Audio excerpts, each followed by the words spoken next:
جی مولانا صاحب بسم اللہ. بسم اللہ الرحمن الرحیم نحمدہ ونصلی علی رسولہ الکریم.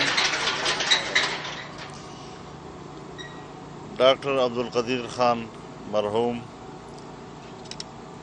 یقیناً ہماری تاریخ کا ایک بڑا روشن باب ہے. اس دور میں بڑے لوگ دنیا میں آتے ہیں، ایک نصب العین لے کر آتے ہیں، ایک مشن لے کر آتے ہیں، لیکن ڈاکٹر صاحب ان کچھ خوش قسمت لوگوں میں سے ہیں جو اپنا مشن پورا کر کے دنیا سے گئے ہیں، اور انہوں نے پاکستان کو اور پاکستانی قوم کو بہت کچھ دیا ہے. اللہ رب العزت ان کی خدمات کو اپنے دربار میں قبول فرمائے، اور اللہ تعالیٰ ان کو جنت الفردوس میں اعلیٰ مقام نصیب فرمائے، اور ان کے تمام لواحقین کو، پسماندگان کو اللہ صبر جمیل عطا فرمائے. تو مولانا صاحب یہ جو آج کل نوٹیفیکیشن رکنے والا ہے، کوئی ایک سلسلہ چل رہا ہے، تو D G I S I کا پریس ریلیز آ جاتی ہے کہ نوٹیفیکیشن ان کو تعینات کر دی کہ نوٹیفیکیشن ابھی تک نہیں ہوتا. وزیر اعظم اور آرمی چیف کے اختلافات بھی سامنے آتے ہیں، وفاقی وزراء تسلیم کرتے ہیں کہ معاملہ حل کی طرف جا رہا ہے. چیئرمین نیب کی کام میں جاری رکھنے کا نوٹیفیکیشن ایک ہفتے سے نہیں، وہ بھی غیر قانونی توسیع میں بیٹھے ہوئے ہیں. دیکھیے لمحہ بہ لمحہ صورتحال تبدیل ہو رہی ہے، اور ہمیں فکر اس بات کی ہے کہ پاکستان کو کوئی نقصان نہ پہنچے، اور پھر ہمارے ہاں فوج ایک واحد منظم ادارہ ہے جو عوام کی ایک آخری امید ہوا کرتی ہے. اس حوالے سے جو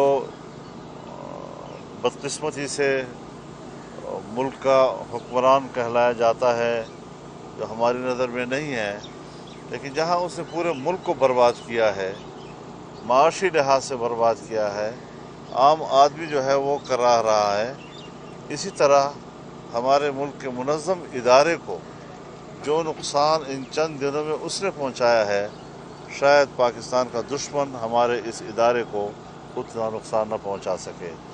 خدا کرے صورتحال بہتر ہو جائے اور بہتری کی طرف ہمارا ملک جائے، لیکن میں سمجھتا ہوں کہ ہر ادارے کو اب یہ بات تسلیم کر لینی چاہیے کہ یہ حکمران یہ پاکستان کو ڈبونے کے لیے آئے ہیں، پاکستان کو ترقی دینے کے لیے نہیں آئے. مولانا صاحب D G I S I کا عہدہ جو ہے وہ ہمیشہ دو کشتیوں میں سوار ہوتا ہے. بطور D G I S I وزیر اعظم کا اختیار ہوتا ہے کہ تعینات کریں، بطور لیفٹیننٹ جنرل آرمی چیف کا اختیار ہوتا ہے کہ وہ ٹرانسفر کریں. تو ہونا کیا چاہیے کسی ایک کو؟ تو مطلب اگر 3 نام بھیجے جائیں گے تو یہ ہمیشہ کے لیے یہ ایک مثال قائم ہو جائے گی کہ ہمیشہ 3 نام بھیجوائے جائیں گے. دیکھیے مسئلہ D G I S I کا نہیں ہے، مسئلہ ایک لیفٹیننٹ جنرل کا بطور D G I S I کا، لیفٹیننٹ جنرل کا.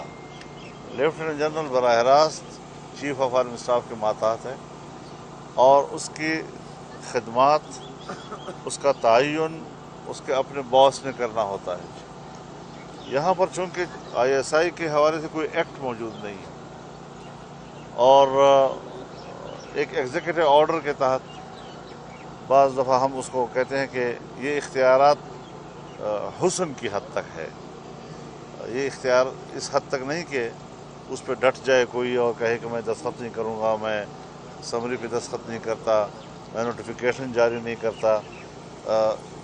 جس طرح صدارتی طرز حکومت میں فیصلے پارلیمنٹ کرتی ہے، ایگزیکٹو چیف جو ہے وہ پرائم منسٹر ہوا کرتا ہے، لیکن حسن کے لیے فائل پریزیڈنسی میں بھی جاتا ہے، اور پریزیڈنٹ کے بھی اس پہ دستخط آ جاتے ہیں. تو وہ چیزیں معروف ہوتی ہیں، انڈرسٹوڈ ہوتی ہیں. یہاں پر وہ ایک غلط چیز پہ جس طرح جاہلانہ انداز کے ساتھ اور بہت سے معاملات پہ وہ اڑ جاتا ہے، یہاں پر بھی اس کا یہ انداز جو ہے وہ بالکل ان پڑھ لوگوں